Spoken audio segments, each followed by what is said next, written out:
மொத்தமாக 4023 வேட்பாளர்கள் தமிழ்நாட்டில் இந்த தேர்தலில் களமிறங்கியிருக்கிறார்கள். ஆண் வேட்பாளர்கள் 3580 பேர், பெண் வேட்பாளர்கள் 442 பேர், ஒரு வேட்பாளர் மூன்றாம் பாலினத்தவர் என இந்த 2026 சட்டமன்ற தேர்தல் களம் சூடுபிடித்து உச்சக்கட்டத்தை நெருங்கியிருக்கக்கூடிய சூழலில் இன்று வாக்கு எண்ணிக்கைக்கான ஏற்பாடுகள் நடைபெற்று வருகின்றன. 8 மணிக்கு வாக்கு எண்ணிக்கை தொடங்க இருக்கிறது. கிருஷ்ணகிரி மாவட்டத்தில் வாக்கு எண்ணும் மையத்திலிருந்து இணைகிறார் நமது செய்தியாளர் திருலோகச்சந்தர். திருலோகச்சந்தர், கிருஷ்ணகிரி மாவட்டத்தில் எத்தனை தொகுதிகள் இருக்கின்றன, எத்தனை வாக்கு எண்ணிக்கை மையங்கள் அமைக்கப்பட்டிருக்கின்றன, மிகுந்த எதிர்பார்ப்பை ஏற்படுத்தியுள்ள தொகுதிகள் என்னென்ன, என்ன மாதிரியான கட்டுப்பாடுகள் விதிக்கப்பட்டிருக்கின்றன, சொல்லுங்க.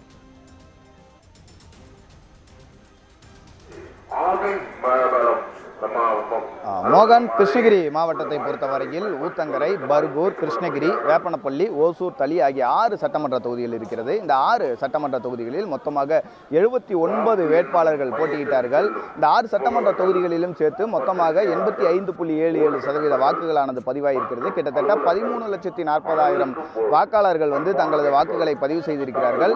இந்த வாக்குப்பதிவு செய்யப்பட்ட இவிஎம் இயந்திரங்கள் அனைத்தும் கிருஷ்ணகிரி அரசு பாலிடெக்னிக் கல்லூரியில் தொகுதிகள் வாரியாக தனித்தனி கட்டிடங்களில் பாதுகாப்பு அறைகளில் வைக்கப்பட்டிருக்கிறது. இந்த பாதுகாப்பு அறையில் வைக்கப்பட்டுள்ள வாக்கு இயந்திரங்கள் எல்லாம் இன்னும் சற்று நேரத்தில் வேட்பாளர்கள் முன்னிலையில் திறக்கப்பட்டு எண்ணப்பட இருக்கிறது. முன்னதாக சரி 8 மணிக்கு தபால் வாக்குகளானது எண்ணப்பட இருக்கிறது. அதைத் தொடர்ந்து 8:30 மணிக்கு இவிஎம் இயந்திரத்தில் பதிவாகியுள்ள வாக்குகள் எல்லாம் எண்ணப்பட இருக்கிறது.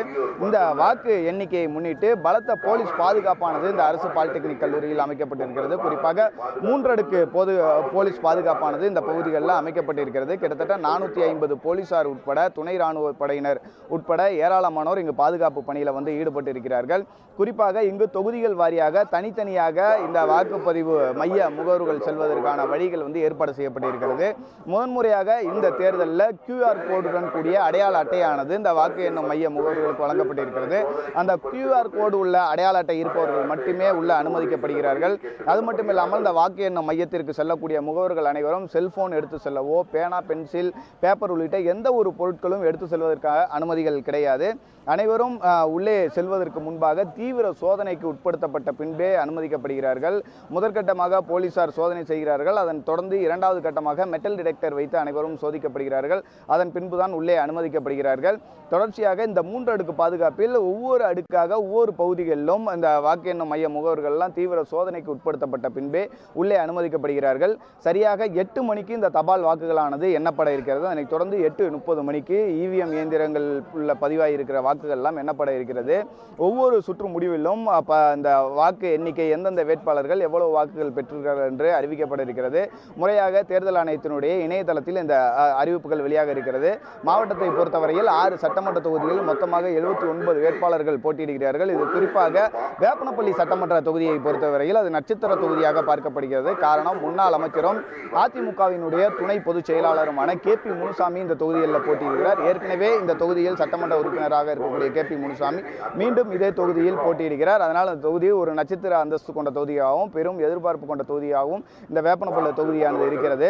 கிருஷ்ணகிரி மாவட்டத்தை பொறுத்தவரையில் 4 முனை போட்டியானது நிலவி இருக்கிறது. குறிப்பாக திமுக கூட்டணி சார்பில் காங்கிரஸ் கட்சியினர் போட்டியிடுகிறார்கள், திமுகவினுடைய வேட்பாளர்கள் போட்டியிடுகிறார்கள். அதே போல் அதிமுக கூட்டணி சார்பில் அதிமுக வேட்பாளரும் பாஜக வேட்பாளரும் இந்த தொகுதிகளில் இந்த மாவட்டத்தில் போட்டிட்டு இருக்காங்க. அதே போல் நாம் தமிழர் கட்சி ஆகட்டும், தமிழக வெற்றி கழகம் ஆகட்டும், இந்த 4 முனை போட்டியாக இங்கு வேட்பாளர்கள் களத்திருக்கிறார்கள். இந்த பகுதிகளில் இந்த மாவட்டத்தில் மொத்தமாக 85.77%, அதாவது கிட்டத்தட்ட 13,40,000 வாக்குகளானது பதிவாயிருக்கிறது. இந்த வாக்குகள் எல்லாம் இன்னும் சற்று நேரத்தில் எண்ணப்பட இருக்கிறது. இந்த கிருஷ்ணகிரி அரசு பாலிடெக்னிக் கல்லூரியில் 6 தொகுதிகளுக்கும் தனித்தனியாக 6 கட்டிடங்களில் இந்த வாக்கு எண்ணும் இயந்திரங்கள் எல்லாம் தனியாக வைக்கப்பட்டிருக்கிறது. அந்தந்த தொகுதிகளில் தனியாக பாதுகாப்பு ஏற்பாடுகள் செய்யப்பட்டு அந்தந்த கட்டிடங்களில் தனித்தனியாக இந்த வாக்குகள் எண்ணப்படுகிறது. ஒரு சுற்றுக்கும் 14 மேஜைகள் அமைக்கப்பட்டிருக்கிறது. அந்த 14 மேஜைகளில் எண்ணப்பட்டு ஒரு சுற்றானது அறிவிக்கப்படும். அந்த அடிப்படையில் ஒவ்வொரு தொகுதிக்கும் குறைந்தபட்சம் 23 சுற்றுகளில் இருந்து அதிகபட்சமாக ஓசூர் தொகுதியில் 32 சுற்றுகளாக வாக்குகள் எண்ணப்பட இருக்கிறது. கிட்டத்தட்ட ஒரு 12 மணி அளவில் ஓரளவுக்கான முன்னிலை நிலவரங்கள் தெரிய வரும்.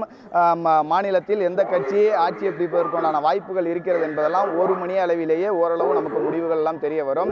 மிகுந்த பெரிய எதிர்பார்ப்பை இந்த சட்டமன்ற தேர்தலானது கொடுத்திருக்கிறது. குறிப்பாக தமிழக வெற்றி கழகத்தின் சார்பில் விஜய் அவர்கள் போட்டியிடக்கூடிய ஒரு காரணத்தால் தமிழக வெற்றி கழகம் பெரிய அளவில் ஒரு தாக்கத்தை ஏற்படுத்தும் என்ற கருத்துக்கள் எல்லாம் நிலவுகிறது.